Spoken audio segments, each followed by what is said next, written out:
नमस्कार प्रेक्षकांनो, DDC न्यूजमध्ये मी नेहा तुम्हा सर्वांचं मनापासून स्वागत करते।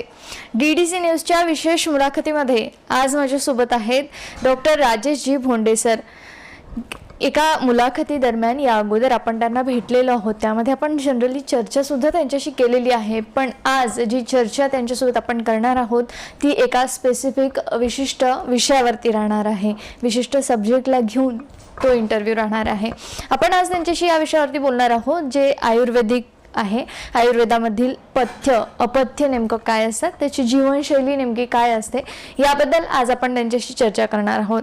डॉक्टर राजेश भोंडे हे एक श्री विश्वराज आयुर्वेदिक आणि पंचकर्मा क्लिनिकचे संचालक सुद्धा आहेत। त्याचबरोबर त्यांचं BA MS MD in sujok MA in योगशास्त्र, त्याचबरोबर त्यांचे वेगवेगळे डिग्रीज सुद्धा झालेले आहेत। आपण त्यांच्याच तोंडून ते सगळं ऐकून घेऊया। तर माझ्यासोबत आहेत doctor Rajesh ji Bhonde sir. Sir, तुमचं DDC न्यूज मध्ये अगदी मनापासून स्वागत। नमस्कार सर, एका मुलाखती दरम्यान आपली भेट झालेली आहे, एक जनरली चर्चा सुद्धा आपण त्याच्यावरती केलेली आहे, पण आज जो आपला इंटरव्ह्यू राहणार आहे, जी मुलाखत राहणार आहे, ती एखाद्या विशिष्ट विषयाला घेऊन अनुसरून तो इंटरव्ह्यू राहणार आहे। सर, मला प्रथमतः हे सांगाल की मी आता ज्या डिग्रीज प्रेक्षकांना सांगितलेल्या आहेत, त्याचबरोबर तुमच्या आणखीन काय डिग्रीज झालेल्या आहेत, कुठलं आणखीन प्रशिक्षण झालेलं आहे, त्याबद्दल थोडीशी माहिती सांगाल। बरोबर आहे। तर सर्वप्रथम भगवान धन्वंतरींना मी वंदन करतो। शंखम चक्रम जलोका दधत अमृतघटम चारो अर्बिष्य तुर्भी सूक्ष्म स्वच्छ अतिवृद्ध्याम शुकपरिविलसन मौलिम अंभोजनेत्रम कालांभोदो जलांगम कटितट विलसन चारु पीत अंबराट्यम वंदे धन्वंतरीं तम निखिल गद्बन प्रौढदावा अग्नयनीलम ओम धन्वंतरये नमः। तर सर्वात महत्त्वाची गोष्ट हीच असते की जेव्हा आपण कुठल्या खुर्चीवरती बसतो तो कुठल्या कुठल्या उपाधी घेऊन आपण बसतो। तर सर्वात प्रथम एक 12वीचं शिक्षण पूर्ण झाल्यानंतर विदर्भ आयुर्वेद महाविद्यालय इथं आयुर्वेदाचार्य अर्थात BMS ही डिग्री मी प्राप्त केली। त्यानंतर पुणे इथं जेव्हा मी माझ्या गुरुकडे होतो, वैद्य समीर जमदग्नी सर हे माझे गुरु, तर त्यांच्याकडे असताना Tilak Maharashtra विद्यापीठमध्ये diploma in yoga and Ayurveda असा एक डिप्लोमा कोर्स मी तिथं केला। जेव्हा मी अकोल्याला प्रॅक्टिस सुरू केली तर योग महाविद्यालयामध्ये मी एक लेक्चरर म्हणून माझी सुरुवात केली आणि त्या अंतर्गत मग कवी कुलगुरू कालिदास युनिव्हर्सिटी इथून BA ग्रॅज्युएशन, अमरावती युनिव्हर्सिटी इथून योगमध्ये MA पोस्ट ग्रॅज्युएशन आणि त्या दरम्यानच मग MD sujok therapy, MD acupressure therapy, diploma in yoga and naturopathy, तर असं हे शिक्षण पूर्ण केलं आणि प्रॅक्टिस टाकल्यानंतर मध्ये हे शिक्षण पूर्ण झालं। सुरुवातीला BMS आयुर्वेदाचार्य ही पदवी घेऊन मी बसलो आणि सुरुवात केली।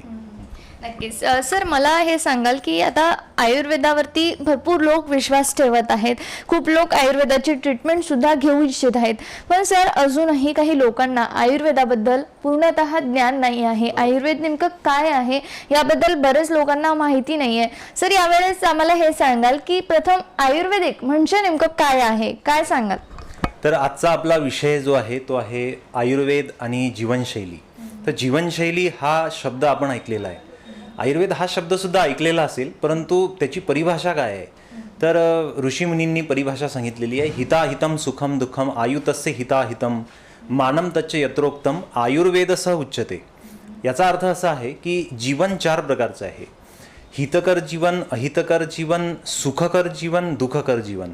आणि या 4 प्रकारचं जे जीवन आहे त्या 4 प्रकारच्या जीवनाविषयी काय हितकर आहे आणि काय अहितकर आहे याबद्दलची माहिती आणि आयुष्याचं प्रमाण किती, अर्थात आपण आपलं आयुष्य किती जगू शकतो याबद्दलची माहिती ज्या शास्त्रामध्ये सांगितलेली आहे त्याला आयुर्वेद शास्त्र असं म्हणतात। आणि मूलतः आयुर्वेद या शब्दाचा अर्थ असा होतो, आयु म्हणजे आयुष्य, आयुष्य म्हणजे जन्मापासून मृत्यूपर्यंतचा जो कार्यकाल आहे त्याला आपण आयुष्य म्हणायचं आहे, आणि वेद म्हणजे ज्ञान। तर जन्मापासून मृत्यूपर्यंत आपलं जीवन कसं असायला पाहिजे, निरोगी जीवन आपण कशा प्रकारे जगू शकतो याच्याबद्दलचं जे मार्गदर्शन आहे, जे ज्ञान आहे, ज्या ग्रंथामध्ये शास्त्रामध्ये सांगितलेलं आहे त्याला आयुर्वेद असं म्हटलेलं आहे। आणि त्या आयुर्वेदाला अनुसरूनच आपण आज जीवनशैलीविषयी चर्चा करणार आहोत। सर आता आपण पाहतोय की फार काळाआधी एका घरामध्ये आपल्या आजीबाईंचा बटवा असायचा आणि आपल्याला एखाद्या वेळेस काही दुखलं काही झालं तर त्या बटव्यामधलं औषध आपली आजी आपल्याला द्यायची आणि आपण बरं सुद्धा व्हायचो. पण आता कालांतराने विज्ञानाचं युग आलेलं आहे आणि आपल्या सगळ्यांची जीवनशैली ही फार बदललेली आहे.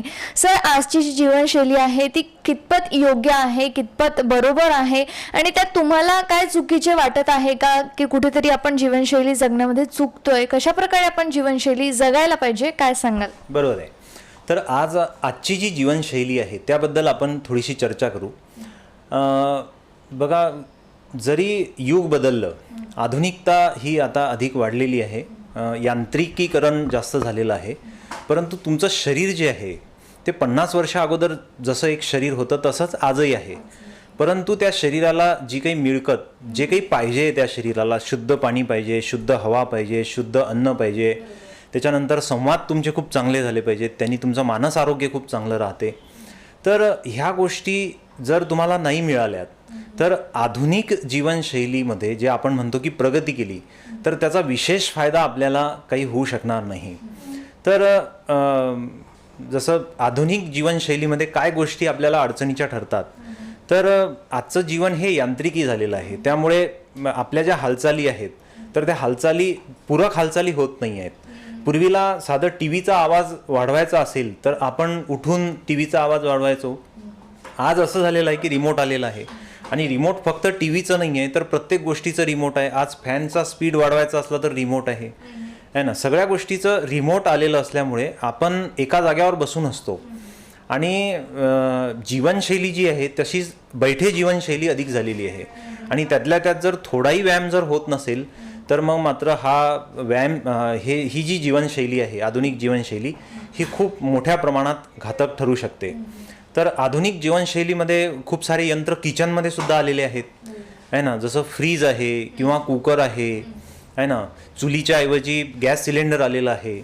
तर याचं थोडंसं असं सांगावंसं वाटते की पूर्वीला अन्न जे आहे ते चुलीवरती शिजायचं. ठीक आहे, त्याच्यामध्ये बरेचसे ड्रॉबॅक्स होते, त्याचे धूर असायचा, लाकडं खर्च व्हायचे आणि वनं कापले जायचे. तर याच्यामुळे काय व्हायचं की पर्यावरणाचं असंतुलन होतच होतं. तर आज जरी गॅस सिलेंडर आलेला आहे तरीसुद्धा पर्यावरणाचं असंतुलन थांबलेलं नाही आहे, ते अधिक होत आहे. तर चुलीवरचं जेवण आणि गॅसवरचं जेवण याच्या चवीमध्ये आपल्याला फरक लक्षात येतो. दुसरी गोष्ट, जेव्हा चुलीवर आपण काही शिजवतो तर ते मूर शिजतं, म्हणजे हळूहळू शिजतं आणि मग ते व्यवस्थित चांगलं शिजल्यामुळे आपल्या त्या अन्नामधलं जे काही न्यूट्रिशन आहे ते टिकून राहतं. गॅसवरती शिजवल्यामुळे त्याच्यातलं न्यूट्रिशन जे आहे ते कमी होतं. पात्राच्या बाबतीत जर बोलायचं झालं तर जसं कुकरमध्ये आपण तुरीची डाळ शिजवतो, तर खरं जर बघितलं तर कुकरमध्ये तुरीची डाळ शिजत नाही तर ती गलते, म्हणजे अशी फुटून जाते आणि त्यामुळे त्याच्यामधलं जे मायक्रो न्यूट्रियंट्स आहेत तर ते नष्ट होतात आणि आपलं जे पोषण व्हायला पाहिजे ते होत नाही.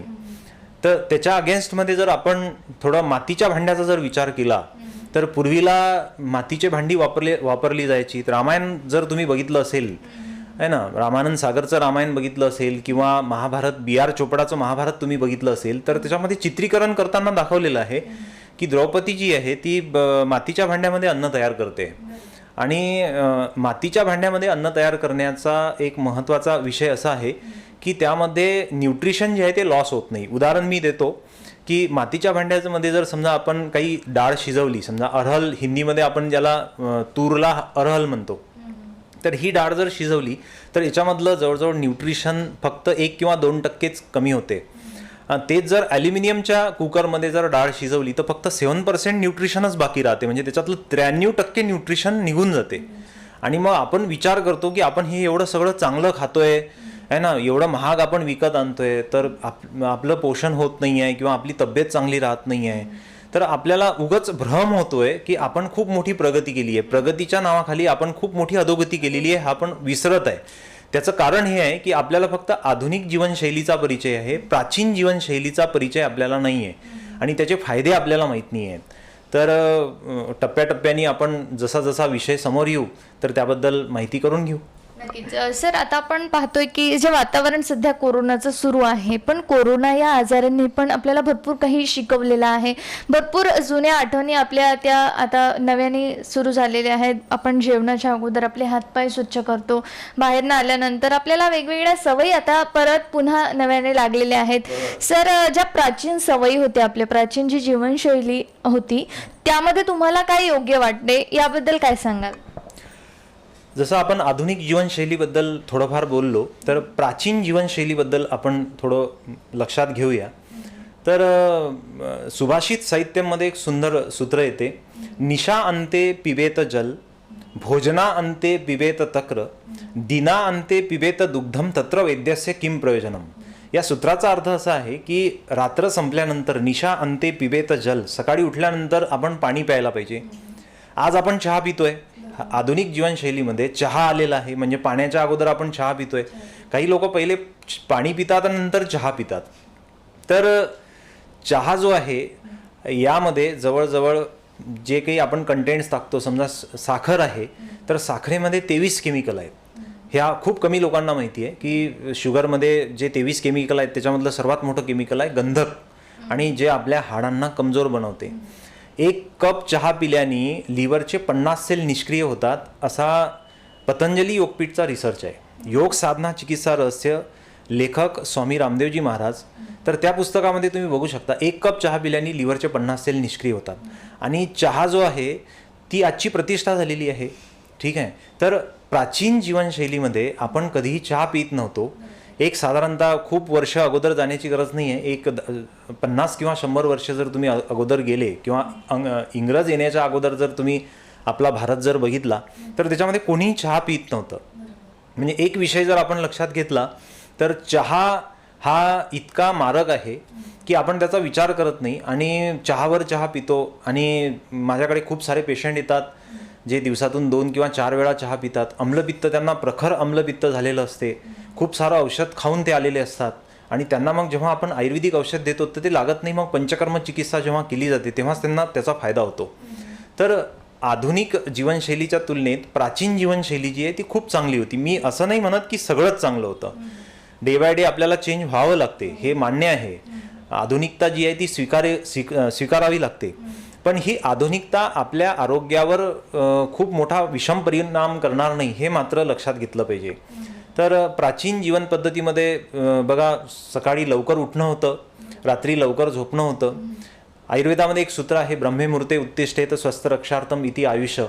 ब्रह्ममुहूर्ताला उठल्याने आयुष्याचं रक्षण, आणि आयुष्याचं रक्षण तर होतेच, पण आपलं जे आयुष्य आहे ते वाढते सुद्धा. म्हणजे स्वास्थ्याचं रक्षण होते आणि आयुष्याचं वर्धन, म्हणजे आयुष्य वाढते याचा अर्थ आपण 100 वर्षापेक्षा अधिक जगणार असा अर्थ नाही.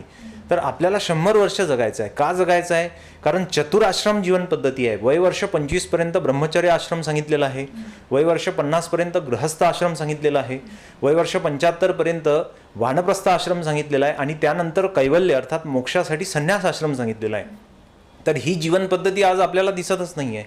तर प्राचीन काळामध्ये चतुराश्रम जीवन पद्धती जगली जायची, आणि त्यामुळे आरोग्य जे आहे ते खूप चांगलं राहायचं, आणि व्यक्तीचं जे बल आहे ते पण खूप चांगलं असायचं. पूर्वीला 100 किलोचं पोतं जे आहे ते सहज एक व्यक्ती उचलू शकत होता. आज 15 किलोचा सिलेंडर उचलण्यासाठी आपल्याला 3 लोक लागतात. म्हणजे यावरून आपल्याला लक्षात येते की आपण प्रगती करत नाही आहे, उलट अधोगती करतोय आरोग्याच्या बाबतीत. म्हणून प्राचीन जीवन पद्धती जी आहे ती आपल्याला लक्षात घेतली पाहिजे. जे सूत्र मी तुम्हाला सांगितलं की सकाळी उठल्यानंतर पाणी प्या, दोन्ही जेवणानंतर ताक प्या. लोक पाणी पितात, तर पाणी भोजनांते विषमवारी असं सांगितलेलं आहे. जेवणानंतर पाणी पिणं विष आहे. काही प्रकृतीला ते ठीक आहे, पण अधिकतम प्रकृतीला ते विष आहे. म्हणून जेवणानंतर काय प्यायला पाहिजे, तर ताक प्यायला पाहिजे. आता ज्यांना सर्दी, खोकला, दमा आहे यांनी निश्चितच ताक टाळायला पाहिजे आणि गरम पाणी प्यायला पाहिजे. पण जे स्वस्थ आहेत आणि ज्यांना स्वस्थ राहायचं आहे त्यांनी ताक प्यायला पाहिजे, आणि रात्री झोपण्याच्या अगोदर हळदीचं दूध प्यायला पाहिजे. हे हळदीचं दूध अमेरिकेमध्ये गोल्डन मिल्क म्हणून प्रसिद्ध होत आहे, आणि आपली ही सुंदर परंपरा रात्री झोपण्याच्या अगोदर हळदीचं दूध पिण्याची ते आपण पायाखाली तुडवत आहोत. तर आपली प्राचीन जी काही जीवनशैली आहे त्यातले खूप असे काही मुद्दे, खूप चांगले मुद्दे आहेत की जे आपण आज जर लक्षात घेतलेत तर लाखो रुपयाचा जो दवाखाना एका व्यक्तीच्या मागे लागतोय तो लागणार नाही आणि घरचं जे बजेट आहे ते कोलॅप्स होणार नाही. महागाईमुळे घरचं बजेट कोलॅप्स होत आहे. घरात जर 5 सदस्य असतील तर 5ही सदस्यांचं आरोग्य बिघडत आहे. वेगवेगळ्या डॉक्टरकडे वेगवेगळ्या व्यक्तीचा दवाखाना सुरू असतो, खूप सारं भयंकर औषध सुरू असते. तर याच्यामधून प्राचीन जीवन पद्धतीचा जर आपण विचार केला तर आपण आपल्याला स्वतःला बऱ्यापैकी वाचवू शकतो. नक्कीच सर. आता आपण पाहतोय की आपल्याला सुदृढ आयुष्य जगायचं आहे, आपल्याला जर फिट राहायचं आहे तर वेगवेगळा आहार आपल्याला घ्यावा लागत असतो आपल्या जीवनामध्ये. डॉक्टर लोक तसे सल्लेही आपल्याला देत असतात, हा आहार घ्या, तो आहार घ्या. सर, तुम्ही एक आयुर्वेदाचार्य म्हणून प्रसिद्ध आहात आपल्या अकोला शहरामध्ये. मला तुम्हाला हे विचारायचं आहे की आयुर्वेदामध्ये आपला आहार नेमका कसा असायला पाहिजे, आपण सुदृढ आयुष्य जगावे यासाठी आयुर्वेदामध्ये कुठले आहार सांगितलेले आहेत याबद्दल थोडंसं सांगाल? बरोबर आहे. आता शरीराचे 3 आधारस्तंभ आयुर्वेदाने सांगितलेले आहेत. 3 आधारस्तंभामधला पहिला आधारस्तंभ आहे आहार. 3 आधारस्तंभ कुठले आहेत ते पहिले जाणून घेऊ. आहार, निद्रा आणि ब्रह्मचर्य. तर असं म्हटलं जातं की शरीर आणि मन जे आहे ते अन्नमय आहे. म्हणजे शरीराचं पोषण आणि मनाचं पोषण जे आहे तर ते अन्नाने होत असते, आहाराने होत असते. आणि आहार कसा असायला पाहिजे तर षड्रसात्मक आहार असायला पाहिजे. म्हणजे मधुर, आम्ल, लवण, कटू, तिक्त, कषाय हे रस सांगितलेले आहेत. जसं गोड आपण खातो, त्याच्यानंतर आंबट खातो, तिखट खातो, तर तसंच आपण कडूसुद्धा खाल्लं पाहिजे. काही मुलांना मी बघतो, आजची जी जनरेशन आहे, आजची जी पिढी आहे की त्यांना कडू बिलकुलच चालत नाही, त्यांना तुरट बिलकुलच चालत नाही. किंवा काही मुलं तर असे आहेत की त्यांना गोड बिलकुलच चालत नाही, त्यांना फक्त चमचमीत, तिखट आणि पाणीपुरी, भेळ बस असंच काहीतरी पाहिजे असते. तर अशी जीवनपद्धती जी आहे ही पित्तकारक जीवनपद्धती आहे. म्हणजे पित्त शरीरामध्ये अधिक निर्माण होईल आणि पित्त जर शरीरामध्ये अधिक निर्माण झालं तर ट्रान्सफॉर्मेशन म्हणजे एजिंगची जी प्रोसेस आहे ती फास्ट व्हायला लागते. म्हणून आपण बघतोय की वयवर्ष 40 नंतर किंवा 35 किंवा 40 नंतर केस पांढरे व्हायला पाहिजेत, तर ते आज 20व्या वर्षीच केस पांढरे व्हायला लागतात. म्हणजे खरोखर हे हास्यास्पद आहे. म्हणजे बरेचसे पेशंट माझ्याकडे येतात, आई मुलाला घेऊन येते आणि म्हणते, डॉक्टर साहेब या मुलाचं वय फक्त 15 वर्ष आहे आणि याचे केस पूर्ण पांढरे झालेले आहेत. म्हणजे त्याच्यात फार दूरचं नाही, मी जवळचंच उदाहरण, माझ्या मामाचाच मुलगा आहे, तर त्याला 12व्या वर्षी त्याचे केस पांढरे व्हायला लागले. याला एजिंग म्हणतात. चुकीच्या पद्धतीने आपण जे काही खातो पितो त्याच्यामुळे हे सगळं होत असते. आहाराच्या बाबतीत खूप काही सांगता येणार. आयुर्वेदाने सांगताना असं सांगितलेलं आहे की जवळजवळ सर्वच रोग जे होत आहेत, निज रोग जे सांगितलेले आहेत, निज आणि आगंतुज असं 2 याच्यामध्ये आपण क्लासिफाय केलेलं आहे रोगांना. नीच म्हणजे काय तर खानपान किंवा उठण्या बसण्यातून जे रोग होतात त्यांना नीच, आणि आगंतुज म्हणजे बॅक्टेरियामुळे, व्हायरसमुळे जे रोग होतात ते. आता बॅक्टेरिया किंवा व्हायरस का अटॅक करतात तर ते सुद्धा आपल्या शरीरामध्ये खूप काही कचरा अटकलेला असतो, त्याच्यामुळेच ते अटॅक करतात. म्हणजे नीच, आगंतुज रोगाचं कारण सुद्धा नीच रोगाचे हेतूच आहेत. तर हे जे काही आपलं खाणं पिणं आहे त्याच्यामधले काही 2-3 मी तुम्हाला इथं उघड करून देतो. जसं काही लोक काय करतात की थंड खाल्ल्यानंतर गरम खातात किंवा गरम खाल्ल्यानंतर थंड खातात किंवा थंड ऋतूमध्ये थंड खातात आणि उष्ण ऋतूमध्ये उष्ण खातात. मला आश्चर्य वाटते की थंड ऋतूमध्ये म्हणजे हिवाळ्यामध्ये मुलं मुली आईस्क्रीम कशीच खातात. पॅशनच झालेलं आहे सर की थंड ऋतूमध्ये थंड खायला पाहिजे. बरोबर आहे, पण पॅशन जरी झालेली असली तरी तुम्हाला माहिती आहे काय की त्याचा आरोग्यावरती किती अनिष्ट परिणाम होत आहे ना. राजीव दीक्षितला मी खूप काही ऐकलेलं आहे. राजीव दीक्षित तर म्हणतात की न खाण्यामध्ये सर्वात अग्रणीय गोष्ट कुठली तर आईस्क्रीम आहे ना. आणि इथं आपण म्हणजे थंडी अशी हंग हालतं आणि त्याच्यात तो वरून आईस्क्रीम खातो. म्हणजे हे खरंच हास्यास्पद आहे. हास्यास्पद आहेच आणि त्यासोबत ते प्रकृतीला कुठंतरी दोहन करणारं सुद्धा आहे, जाळणारं आहे ना. कफज विकार झालेले असतात आणि मुलं हट्ट करतात आम्हाला आईस्क्रीम पाहिजे, आईस्क्रीम पाहिजे. आणि ज्या आईवडिलांना काही कळत नाही, फक्त पैसे कमावणं कळते आणि ते आईस्क्रीम हातात देतात आहे ना. जसं विरुद्धांनाचा जर आपण विचार केला त्याचा विचार निश्चितच करायला पाहिजे. जसं थंड आणि गरम, तुम्ही आताच काहीतरी थंड घेतलं आणि आताच काहीतरी गरम घेतलं. जसं गरम गरम जेवण केलं त्याच्यावर थंड पाणी पिलं, हा एक विरुद्ध क्रम आहे. याच्यामुळे कॅन्सरसुद्धा होऊ शकतो. त्याच्यानंतर तुम्ही थंडीगार गरम गरम जेवण केलं, बघा आजकाल बुफे बऱ्याचशा ठिकाणी चालतात आहे ना, आणि त्याच्यामध्ये गरम गरम जेवण केलं जाते, चायनीज खाल्लं जाते आहे ना, वेगवेगळ्या पद्धतीचं आहार जे पदार्थ आहेत ते खाल्ले जातात. आणि त्याच्यानंतर लगेच कुठंतरी आईस्क्रीमचा स्टॉल लागलेला असतो आणि तिथं सगळेजण जातात आणि आईस्क्रीम खायला लागतात.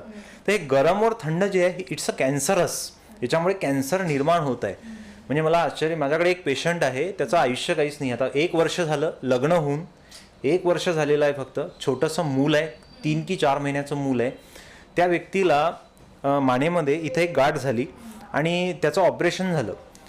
ती गाठ कॅन्सरची होती म्हणून काढून टाकण्यात आली आणि ऑपरेशन झालं. ऑपरेशन झाल्यानंतर 3 महिने ठीक होतं आणि त्यानंतर परत पुन्हा ऑपरेशन झालं. तर त्याचे पाय चालले गेले, लघवीचं सेन्सेशन चाललं गेलं, संचाचं सेन्सेशन चाललं गेलं. आता त्याचे हात पण ढिले व्हायला लागले. 1 ते 1.5 वर्ष झालेलं असेल लग्न होऊन, ठीक आहे, अधिक काही जास्त वेळ झालेला नाही आहे, 1.5-2 वर्ष झालेले असतील. तर जेव्हा अशा व्यक्तीवरती असा प्रसंग येतो आणि मरण समोर दिसते, तर काय अवस्था निर्माण होत असेल त्या स्वतः व्यक्तीची आणि त्या फॅमिलीची पूर्ण काय अवस्था होत असेल, तर याचा अंदाज आपण लावू शकतो. ठीक आहे सर, आता आपण एक वेगळ्या पॉईंटकडे वळूयात, वेगळ्या चर्चेला आपण वेगळं वळण देऊयात. सर, मला सांगाल की आपण आपला जीवनशैलीमध्ये फलाहार पण करायला पाहिजे. सर, हा फलाहार नेमका कुठला करायला पाहिजे किंवा कशा प्रकारचा फलाहार आपण आपल्या जीवनामध्ये करायला पाहिजे? आयुर्वेदामध्ये याबद्दल काय लिहिलेलं आहे, काय माहिती तुमच्यापर्यंत पोहोचलेली आहे, काय सांगा? बरोबर आहे. तर फलाहार जो आहे तो प्रकृतीनुसार करायला पाहिजे. आता ज्यांची प्रकृती कफ प्रकृती आहे तर त्यांनी फळं कमीच खायला पाहिजेत. ज्यांची प्रकृती पित्त वात प्रकृती आहे त्यांनी फलाहाराचा उपयोग जो आहे तो अधिक प्रमाणात केला तर हरकत नाही. परंतु फळं जे आहे त्याची जी गुणवत्ता असते तर ती असते अल्कलाईन, आणि आपण जे काही खातो, शिजवून जे खातो, तर ते बनतं ॲसिडिक. त्यामुळं जेवणाच्या अगोदर फलाहार करायला पाहिजे. अनेक लोकांचा असा समज असतो की जेवणानंतर फलाहार करायला पाहिजे, तर हे चुकीचं आहे. कारण जेवणानंतर जेव्हा तुम्ही फलाहार करता तर फळांमधला जो अल्कलाईन पार्ट असतो तर तो पचनशक्तीला कमी करतो, आणि पचनशक्ती कमी झाली की तुम्हाला अजीर्ण व्हायला लागतं, अग्निमांद्य व्हायला लागतं. म्हणून फलाहार हा जेवणाच्या पूर्वी करायला पाहिजे आणि थोडा अर्धा तास अगोदर करायला पाहिजे. फलाहाराला घेऊन अजून एक गोष्ट मला सांगता येईल की वेगवेगळे फळं कट करून ते दुधामध्ये टाकले जातात. याला फ्रूट सॅलड असं आपण म्हणतो. अनेक पार्ट्यांमध्ये आणि घराघरांमध्ये हे फार म्हणजे आनंदाने तयार करून ते खाल्लं जातं. तर हे जे फ्रूट सॅलड आहे हे कॅन्सरस आहे.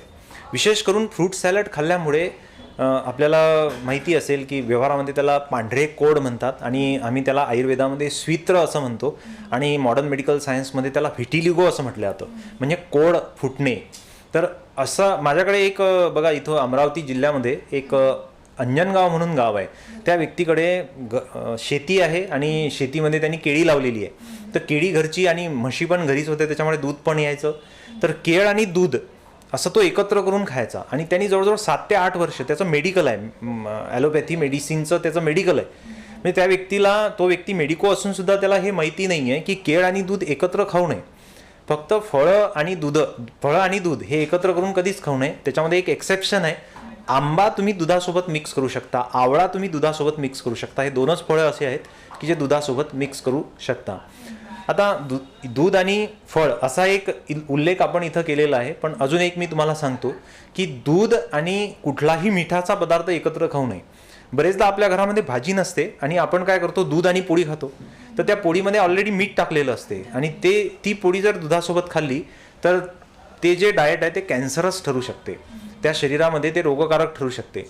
तसंच दूध आणि भात खाण्याची प्रथा आहे, लहान मुलांमध्ये अधिक आहे. तर तो भात शिजवतानाच मीठ टाकलं जाते. जर तुम्हाला पोळी किंवा भात दुधासोबत जर खायचं असेल तर त्याच्यामध्ये मीठ टाकू नका, कारण त्यामध्ये मीठ टाकून जर ते दुधासोबत खाल्लं तर मग ते विरुद्ध होऊन जाते आणि प्रकृतीवरती अनिष्ट परिणाम त्याचा येतो. ठीक आहे. तर आता फळं जे आहेत त्या बाबतीत आपण एक लक्षात ठेवायला पाहिजे. एक परिभाषा मी तुम्हाला सांगतो, रिजनल, सिजनल आणि ओरिजिनल. फळाच्या बाबतीत हा नियम लागू होतो, भाजीपाल्यांच्या बाबतीत हा नियम लागू होतो. तर रिजनल म्हणजे आपल्या भागामध्ये जे फळं पिकत आहेत ते खा. संत्रा, मोसंबी, आवळा हे आपल्या भागामध्ये पिकते. आपल्या भागामध्ये ॲपल पिकत नाही आहे. ॲपल जे आहे ते काश्मीर किंवा थंड प्रदेशामध्ये पिकते. त्याबद्दल आपल्याला खूप क्रेज असतो. पण ते फळ खाऊन आपल्याला खूप काही मिळणार नाही आहे. ठीक आहे, न्यूट्रिशन मिळणार आहे पण आरोग्य मिळणार नाही आहे, एवढं लक्षात ठेवा. मग 200, 150, 200 रुपये किलोचा आपण सेब आणतो, ॲपल आणतो आणि आपण ते खातो. तर याच्यापेक्षा 40 रुपये किंवा 50 रुपये किलोची मोसंबी आणा, संत्रा आणा किंवा अजून सीताफळ आपल्या याच्यामध्ये बऱ्यापैकी पिकते आहे ना. तर रिजनल म्हणजे आपल्या एरियामध्ये जे पिकते ते खा. सीजनल, आता एक बघा की बाजारामध्ये जर तुम्ही आता गेला ना तर तुम्हाला टरबूज पण पाहायला मिळेल. ठीक आहे, आंबा पिकलेला आंबा पाहायला मिळेल, हास्यास्पद आहे हे. तर तर तुम्हाला सीझनल खायचं आहे. म्हणजे सीझनल आता जसं सप्टेंबर सुरू आहे, तर या सप्टेंबरमध्ये तुम्ही काय खायला पाहिजे, तर शरीरामध्ये पित्त वाढते, तर डाळिंब बाजारामध्ये भरपूर आहे आणि स्वस्त पण आहे, तर ते फळ तुम्ही अधिक खायला पाहिजे आहे ना. तर ऋतूनुसार असे फळं सांगितलेले आहेत, तर त्या ऋतूनुसार ते फळं खाल्ले गेले पाहिजेत. रिजनल, सीजनल आणि ओरिजिनल. ओरिजिनल म्हणजे काय, की त्याची जी प्रक्रिया आहे, म्हणजे पिकवण्याची जी प्रक्रिया आहे ती नैसर्गिक असली पाहिजे. आजकाल केळं कसे पिकवले जातात हे सगळ्यांनाच माहिती आहे. बऱ्याचशा न्यूज चॅनलवरती खानपानबद्दलचे जे व्हिडिओज आहेत ते दाखवले जातात. खूप सारे रिपोर्टर्स, तुमच्यासारखेच रिपोर्टर्स त्याच्यात त्याला थोडंसं हे करतात, पब्लिकच्या समोर ओपन करतात. तर कार्पेटमध्ये वेगळ्या केमिकलच्या सोल्युशन्समध्ये ते केळं डुबवले जातात, फळं डुबवले जातात आणि पिकवले जातात. असे फळं किंवा असे वेगवेगळ्या प्रकारचे जर फळं आपण खाल्लेत तर ट्रान्सफॉर्मेशन जी आहे ती प्रोसेस खूप लवकर होते. पित्तामुळे पित्त वाढतं शरीरामधलं. आजकाल बघा ॲसिडिटीचा प्रॉब्लेम जो आहे तो सगळ्यांना आहे. त्याचं कारण हेच आहे की फळं जे आहे त्याची प्रक्रिया जी आहे, त्या फळांवरची प्रक्रिया पिकवण्याची, तर ती नैसर्गिक नसल्यामुळे आणि कृत्रिम असल्यामुळे खूप सारी तब्येत जी आहे ती खराब होऊन जाते. म्हणजे फळं खाणं इम्पॉर्टंट आहेच, पण तुम्ही ह्या गोष्टी लक्षात घ्या, रिजनल, सीजनल आणि ओरिजिनल. नाही तर आपण फळं खातोय एवढं आपल्याला समजते आणि मग काय मिळते हातामध्ये, तेल गेलं, तूप गेलं, हाती राहिलं दुपारनं. म्हणजे एवढं खाऊन सुद्धा काहीच मिळत नाही आहे. माझ्याकडे बरेच पेशंट येतात आणि सांगतात, डॉक्टर साहेब तुम्ही जे सांगता आम्ही ते सगळंच करतो, आम्ही फळं खातो आहे ना, सुकामेवा खातो, परंतु आम्हाला मिळत काहीच नाही आहे, उलट आरोग्य खराब होत आहे. मग जेव्हा बारीक चौकशी केली जाते त्यामध्ये हे सगळे पॉईंट्स उघड होऊन जातात. सर, आयुर्वेदाचं जेव्हा आपण ट्रीटमेंट घेत असतो, आयुर्वेदाची जेव्हा आपण ट्रीटमेंट घेत असतो, जेव्हा डॉक्टर लोक आपल्याला आयुर्वेदाची ट्रीटमेंट देत असतात, तेव्हा काही पथ्य सांगितली जातात का? तुम्ही म्हणजे आयुर्वेदामध्ये काही पथ्य वगैरे सांगत असता का पेशंटला? जे काही पेशंट तुमच्याकडे येत असतात त्या पथ्य आणि अपथ्यांबद्दल मला थोडंसं सांगा. तर पथ्य आणि अपथ्य ही संकल्पना सर्वात पहिले आपण लक्षात घ्यायला पाहिजे. पथ्य म्हणजे काय, तर जे हितकर आहे, आपल्या प्रकृतीला जे आवश्यक आहे त्याला म्हणायचं आहे पथ्य. आणि अपथ्य म्हणजे काय, की जे आपल्या शरीराला कुठंतरी नुकसान देणार आहे त्याला म्हणायचं आहे अपथ्य. आता समाजामध्ये लोकांना जर ऐकलं तर असं लक्षात येते की लोक पथ्याला अपथ्य, अपथ्याला पथ्य करतायत. म्हणजे काय, तर मला दूध चालत नाही, मला दुधाचं पथ्य आहे. म्हणजे तर शास्त्राच्या दृष्टिकोनातून हे चुकीचं आहे. दूध चालत असेल तर मग त्याला पथ्य म्हणायचं, चालत नसेल तर मग काय म्हणायचं आहे, अपथ्य. म्हणजे दुधाचं मला अपथ्य आहे, मला दूध चालत नाही. तर हे थोडंसं लोकांनी इथं सुधार करावा अशी अपेक्षा आहे. आता काही रोगांसंबंधित जसं आपण जर म्हटलं की पथ्य आणि अपथ्य याचा परिचय थोडासा उदाहरण देऊन आम्हाला द्या, तर एखाद्याला जर सर्दी झाली असेल आणि ती लिंबूमुळे असेल तर लिंबू त्यांनी खाऊ नये. म्हणजे निदान परिवर्जन जर केलं, आयुर्वेदाच्या भाषेमध्ये आम्ही याला निदान परिवर्जन म्हणतो. म्हणजे कॉजला जे काही कारण आहे ते पहिले दूर करा आणि नंतर उपचार घ्या. तर काय होईल की जो रोग आहे तो उपचाराने बरा होईल. आणि कॉज जर आपण दूर केलं, म्हणजे त्याचं कारण जर आपण दूर घेऊन गेलो तर पुन्हा तो रोग होणार नाही. नाही तर काय होईल, निंबू खाणं चालूच आहे, उपचार चालूच आहे, उपचार जोपर्यंत चालू आहे तोपर्यंत बरं वाटते आणि उपचार संपल्यानंतर कारणाचं सेवन तर तो करतच आहे, कारण त्याला निंबू बंद करायचं नाही आहे, निंबू त्याला आवडते, तर तो निंबूचं सेवन करतच राहील. म्हणजे काय, त्याची सर्दी आयुष्यात कधी बरीच होणार नाही. काही लोकांना दह्यामुळे सर्दी होते, काही लोकांना लोणचं खाल्ल्यामुळे होते, काही लोकांना एसीमुळे होते, थंड वातावरण जर असेल तर त्याच्यामुळे सर्दी होते. तर हे एक उदाहरण मी तुम्हाला इथं दिलेलं आहे. आता पथ्य आणि अपथ्य याच्यावरती आयुर्वेदामध्ये खूप काही बोलता येतं. जसं विरुद्ध अन्न हे एक अपथ्य आहे. विरुद्ध अन्न, जसं अनेक लोक काय करतात की वजन कमी करण्यासाठी शहद आणि पाणी घेतात, तर शहद गरम पाण्यामध्ये टाकतात. तर आयुर्वेदानुसार जर बघितलं तर गरम पाण्यामध्ये शहद कधीही टाकू नये, तर ते विष होऊन जाते आहे ना. ज्यांना वजन कमी करण्याची क्रेज आहे आणि कुठल्याही व्यक्तीला, कुठल्याही डॉक्टरला न भेटता असे उपाय ते घरी करत असतात आणि मग काही वर्षानंतर खूप मोठं नुकसान करून येतात. आमचं वजन तर कमी झालंच नाही, पण आम्हाला ॲसिडिटी झाली आणि आमचं डोकं दुखतंय, आता आम्हाला मायग्रेन झालेलं आहे. तर ते कशामुळे होतं, शहद, गरम पाण्यामध्ये शहद जर टाकलं तर ते विष म्हणून काम करते आणि पित्त शरीरामध्ये वाढते, त्याच्यामुळे त्यांना मायग्रेन व्हायला लागते किंवा त्यांना ॲसिडिटी व्हायला लागते. तर आहे तो रोग तर कमी होणारच नाही, पण अजून ते त्याच्यावर 2-4 रोग गिफ्ट घेऊन येतात. तर हे सर्वात महत्त्वाचं इथं सांगण्यासारखं आहे. पथ्याचा बाहू करू नका. पथ्य तुम्हाला जे सांगितलं जातं तर तुमच्या प्रकृतीला लवकर बरं व्हायचं असतं किंवा तुमच्या विकृतीमधून तुम्हाला प्राकृत करायचं असतं, याच्यासाठी डॉक्टर पथ्य सांगत असतात आहे ना. या जगामध्ये फक्त आयुर्वेद डॉक्टरच पथ्य सांगतो, बाकी मला माहिती नाही त्याच्याबद्दल, पण आयुर्वेदाचा बाहू त्यामुळे लोक करतात. तर मला आश्चर्य वाटतं की तुमच्या प्रकृतीच्या रक्षणासाठी आहाराचं नियोजन प्लस औषध अशी आयुर्वेदाची संकल्पना आहे, आणि उगाच आपण याबद्दल बाहू निर्माण करतो, भीती निर्माण करतो, आणि आता हे खाता येणार नाही, ते खाता येणार नाही, अशाबद्दल आपण भीती म्हणून कधी आयुर्वेद डॉक्टरकडे जातच नाही. तर ही जी भीती आहे, ही भीती सर्वात पहिले लोकांनी कमी करून टाकायला पाहिजे आणि इथून बाहेर पडायला पाहिजे आणि पथ्यावरती प्रेम करायला पाहिजे, है ना. जर आयुर्वेदाला खूप चांगले दिवस येतील त्याच्यामुळे. आणि आयुर्वेद म्हणजे काही विदेशी चिकित्सा पद्धती नाही आहे, ही स्वदेशी चिकित्सा पद्धती आहे, आपल्या ऋषीमुनींची चिकित्सा पद्धती आहे. आपण जर जसं मोदीजींचा नारा आहे की स्वदेशी तुम्ही ॲक्सेप्ट करा, मग चिकित्सेमध्ये स्वदेशी का ॲक्सेप्ट नको करायला, आहे ना. योग, आयुर्वेद आणि नॅचरोपॅथी हे स्वदेशी आहे, याला ॲक्सेप्ट करा. काळाची गरज आहे. याच्यामध्ये भरपूर जे औषधं असतात ते प्राकृतिक असतात, कृत्रिमरित्या कुठेही काही औषध विशेष बनवलेले नसतात. तर मला असं वाटते की पथ्य आणि अपथ्याबद्दल एवढं पुरे होईल. सर, अतिशय छान आणि खूप छान माहिती तुम्ही यावेळेस दिलेली आहे पथ्य आणि अपथ्यांबद्दल. सर, आपण आता बघतोय की पावसाळा सुरू झालेला आहे, त्याचबरोबर आता हिवाळा पण सुरू होणार आहे. अशातच बऱ्याच लोकांना वात रोगाचा भरपूर प्रॉब्लेम आहे, भरपूर लोक वाताने ग्रस्त आहेत. सर, मला यावेळेस तुम्हाला हा प्रश्न आवर्जून विचारावासा वाटतोय की वातरोगामध्ये काही पथ्य आहेत का, काही अपथ्य आहेत का, किंवा वातरोगावरती तुम्ही कशा प्रकारे उपचार करता? तुमच्याकडे जे पेशंट येतात वातरोगांचे, त्यांना तुम्ही कशा प्रकारे सल्ले देत असता, काय सांगाल? बरोबर आहे. तर पथ्य आणि अपथ्य ही जी संकल्पना आहे आपण ही पहिले क्लिअर केलेली आहे ना. पथ्य म्हणजे काय, हितकर, आणि अपथ्य म्हणजे काय, अहितकर. तर कुठलाही उपचार घेत असताना त्या रोगासंबंधित पथ्य आणि अपथ्य या गोष्टीला लक्षात घ्यावं लागते. जर हे तुम्ही लक्षात नाही घेतलं तर चिकित्सा कधीच पूर्ण होत नाही. म्हणजे तो रुग्ण जो आहे तो औषध घेतो, त्याला फरक पडतो, आणि औषध त्याची संपली की पुन्हा त्याला त्रास व्हायला लागतो.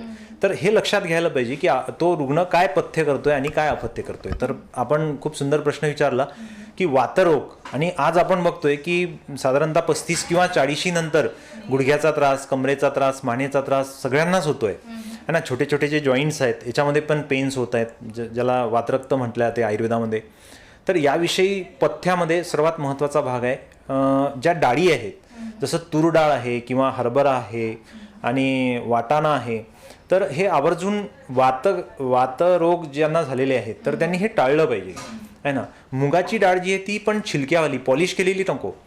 एक खानपानमध्ये आहाराच्या बाबतीत सांगायचं राहून गेलं की आपण जे आधुनिक जीवनशैलीमध्ये खात पित आहे तर हे सगळं पॉलिश केलेलं, चाळलेलं, गाळलेलं, तळलेलं, आणि त्याच्यामुळे आपल्या प्रकृतीला पण आपण चाळत आहोत, गाळत आहोत आणि तळत आहोत. अक्षरशः आपण आपल्या शरीराला तळत आहोत. तर असं नको व्हायला, याच्यासाठी तुम्ही चाळलेलं, गाळलेलं, तळलेलं जरा कमी खा. तर डाळ जी आहे ती पॉलिश नको, ती छिलक्यावाली पाहिजे. तर मुगाची डाळ ही अधिक पथ्यकर आहे. पथ्यकर म्हणजे हितकर आहे, हे सर्वात समजून घ्या पहिले. नाही तर तुम्हाला असं वाटेल पथ्यकर म्हणजे मुगाची डाळ बिलकुल चालत नाही आता. तर काही लोक एक भाऊ करून घेतात की सर मला वात प्रकृती आहे किंवा मला वाताचा त्रास आहे, तर मुगाची डाळ थंड तर पडणार नाही. तर मी त्यांना सांगतो की मुगाची डाळ ही थंडही नाही, उष्णही नाही, ही त्रिदोष नाशक आहे. म्हणजे ती ना पित्ताला वाढवणारी आहे, ना कफाला वाढवणारी आहे, ना वाताला वाढवणारी आहे. तर हा सर्वात महत्त्वाचा भाग आहे. भाज्यांमध्ये वातरोग ज्यांना झालेले आहेत त्यांनी आलू आणि वांगे हे 2 फळभाज्या टाळायला पाहिजेत, ठीक आहे, ज्यांना वातरोग झालेले आहेत त्यांनी.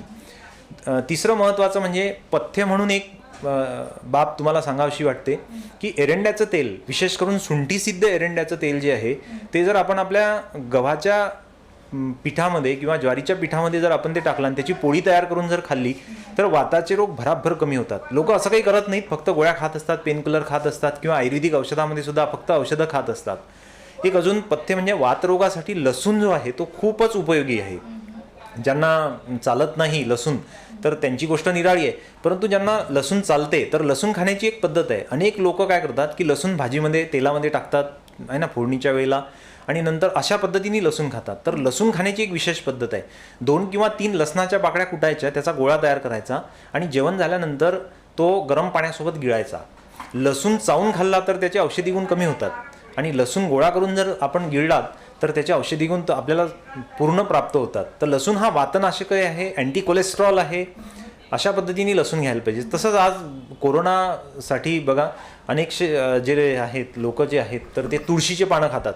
तर तुळस जी आहे ती चावून कधीच नाही खायला पाहिजे, त्याच्यामध्ये मर्क्युरी असतो, त्याच्यामुळे दात खराब होऊ शकतात.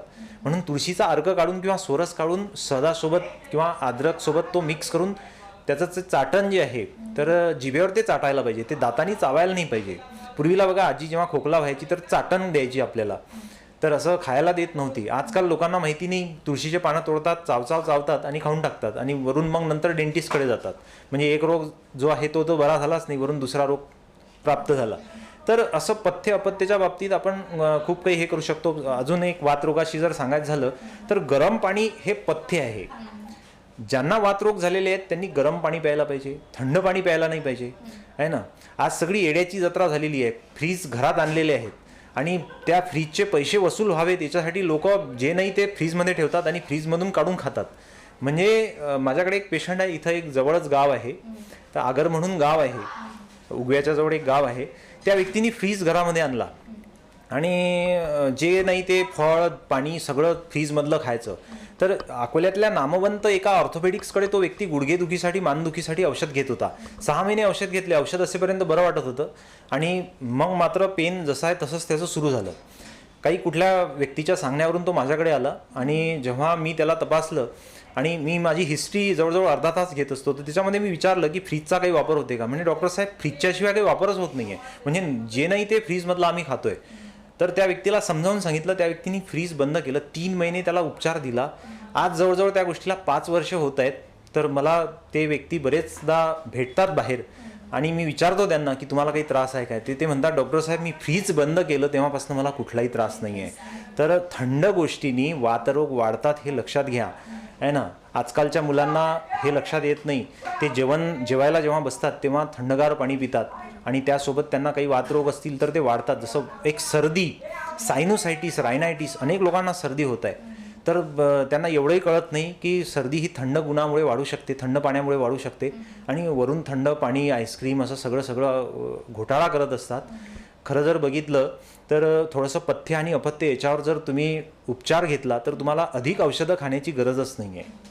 नक्की सर, खूप छान वाटत आहे तुमच्याशी चर्चा करताना.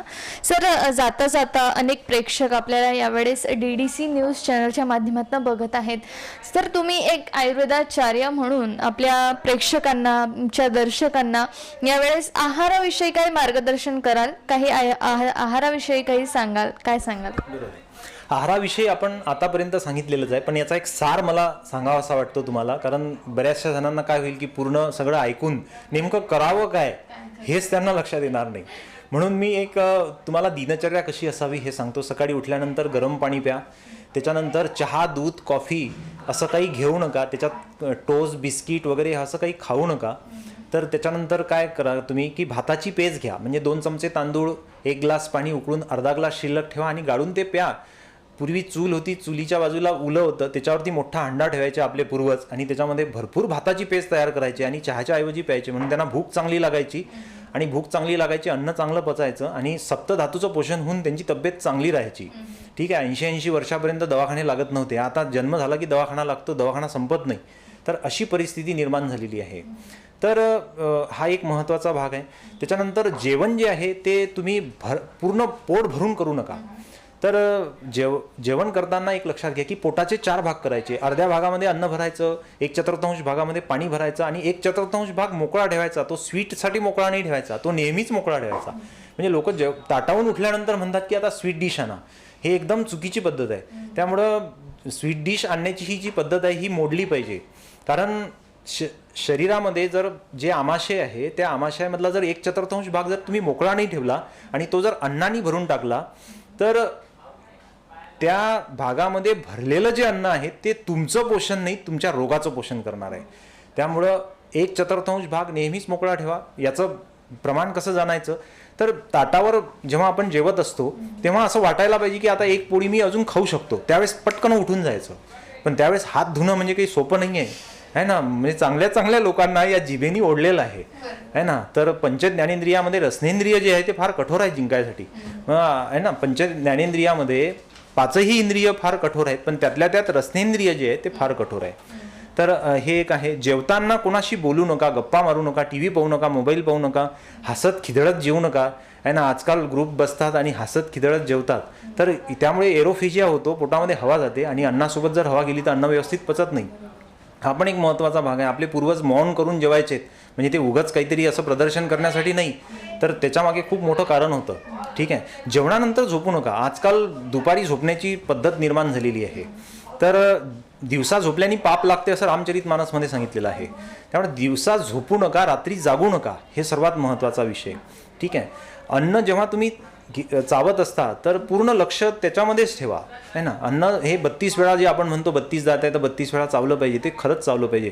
आज आपला देश मधुमेहाची राजधानी झालेला आहे. त्याचं कारण एकच आहे की आपण चावतच नाही आहे ना. 2 मिनिटात म्हणते जेवण करतो, म्हणजे काय आहे ना, ते काय बाहेरच मिक्सरमध्ये बारीक केलेलं असते काय? नाही, तुम्हाला ते बारीक करावं लागते. त्याच्यामुळे सावकाश चावा आणि शांतपणे गिळा. क्रोध आलेला असताना, फार काही तुम्ही अपसेट असताना, तणावामध्ये असताना जेवण करू नका, कारण ते जेवण तुमचं विष म्हणून आतमध्ये जाईल. ठीक आहे. तर ह्या गोष्टी लक्षात ठेवा.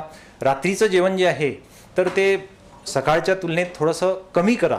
ठीक आहे. कारण तुम्हाला रात्री झोपायचं असते, त्यामुळं कमी करा. जेवणानंतर पाणी पिऊ नका. रात्रीच्या जेवणानंतर ताकसुद्धा पिऊ नका, पाणी पिऊ नका, दूध प्यायचं आहे. असं हे बरंचसं काही आहे. वेळ मला कमी पडतोय, पण अजून जर आपल्याला संधी मिळाली तर यातले जे अपूर्ण विषय जे आहेत ते निश्चितच मी पूर्ण करेल आणि आपल्या समाजाच्या पूर्ण स्वास्थ्यासाठी मी निश्चितच झटत राहील, मी प्रयत्न करत राहील. खूप छान आणि सविस्तर माहिती आणि उपयुक्त माहिती तुम्ही यावेळेस आयुर्वेदिक जीवनशैली आणि पथ्य आणि अपथ्य यावरती दिलेली आहे. DDC न्यूजला तुम्ही तुमचा अमूल्य वेळ दिल्याबद्दल तुमचे खूप खूप आभार. सर्वे भवन्तु सुखिनः, सर्वे सन्तु निरामया, सर्वे भद्राणि पश्यन्तु मा कश्चित् दुःख भाग भवेत. मी रजा घेतो. खूप खूप धन्यवाद. खूप खूप धन्यवाद सर. तर हे होते माझ्यासोबत डॉक्टर राजेशजी भोंडे सर. आपण बघितलेलं आहे की किती छान आणि उपयुक्त माहिती त्यांनी आपल्याला या विषयाला अनुसरून दिलेली आहे. अधिकही आपण त्यांना भेटत राहणार आहोत. अजूनही आपण वेगवेगळ्या विषयांना घेऊन त्यांच्याशी अजून चर्चा करणार आहोत. सध्या तरी मी इथेच थांबतेय आणि DDC न्यूजमध्ये मी सध्या तुमची रजा घेते. कॅमेरामॅन विशाल बरोबर पाहत रहा DDC न्यूज मराठी.